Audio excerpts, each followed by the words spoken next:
Say, birds of a feather flock together. You run around with losers, you will end up a loser. Unconsciously. Unconsciously, you will pick up their ways, you'll pick up their habits, you'll pick up, most importantly, their attitude about life. If you're around cynical, negative people all the time, you will become cynical and negative. If there are a lot of negative people in your life, don't look at them. Look at the energy that you are creating to attract them.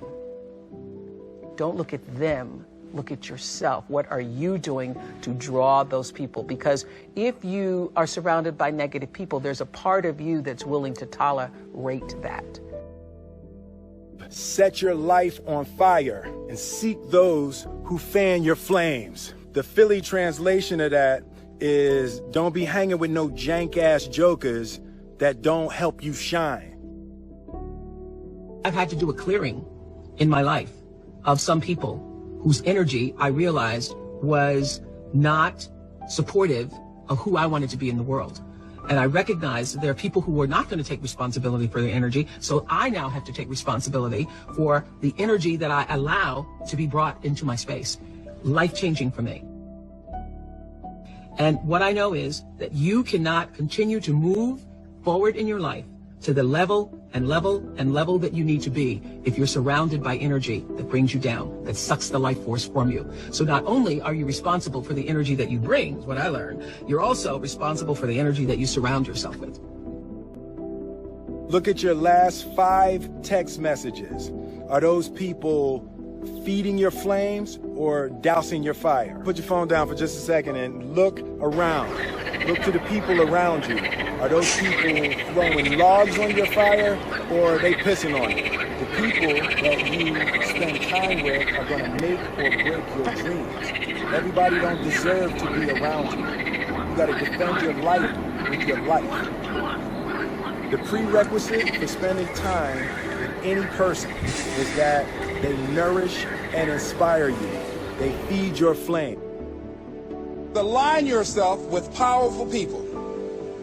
Align yourself with people that can encourage you, people that can empower you, people that you can learn from, people that you can grow from. That's very important. See, if you have people around you that can contribute to your growth. When I wanted to become a speaker, I joined the National Speakers Association. I wanted to be around the Dr. Norman Vincent Peales, the Zig Ziglars, the Dwayne Dyers. I wanted to be around people that were doing what I wanted to do. I wanted to learn from them. And you want to do that too. You want to align yourself with people who think like you, people who dream like you, people who want more out of life, people that are stretching and searching and seeking some higher ground in life, as opposed to the majority of people. Somebody said, always strive to get on top in life because it's the bottom that's overcrowded. And see, you don't want to be on the bottom. See, it's easy to be on the bottom. It doesn't take any effort to be a loser. It doesn't take any motivation, any drive in order to stay down there on a low level. But it calls on everything in you, ladies and gentlemen. You have to harness your will to say, I'm going to challenge myself. Sometimes I have to pull myself out of bed and say, come on, Les. Things I know I should do, I don't do. Things I shouldn't do, I do. I found that the biggest enemy you have to deal with is yourself.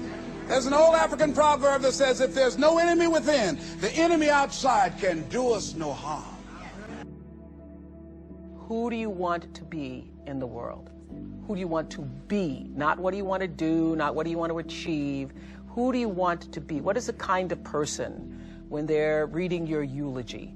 What do you want the words to be said about the kind of person you have been in the world? Unless you change your pattern, unless you change the way you're thinking, unless you change your behavior, you're going to continue to produce the results in your life. See, all of us are winners, but some of us are producing results that we don't want. And so all you have to do is look at your game plan, look at your strategy. How is it that you have been being? What is it that you've been doing to produce this? See, you're the director, you're the producer, you're writing the script, you're the star of your life.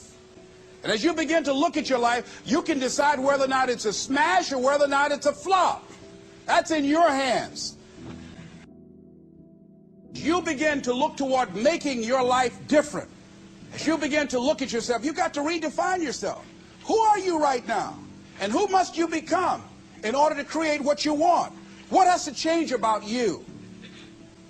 What is it that you're doing right now that would be a liability for you? As you begin to look toward the future and take inventory of yourself, what is it about you right now that you've got to leave this behind because this no longer fits? Looking at where you want to go and the kind of person that you must become, the kind of standards that you have for you. What is it that you must do differently?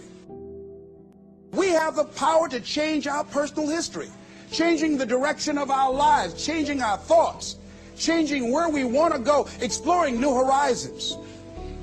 So as you begin to look at this decade and affirming that this is your decade, as you set goals that will make you stretch, that will bring out the best in you, as you begin to remove the negative, toxic people from your life, as you decide to take some chances in life, and that's one of the things that's very important. Viscard said, if you're not willing to risk, you cannot grow. And if you cannot grow, you cannot become your best. And if you cannot become your best, you cannot be happy. And if you can't be happy, then what else is there?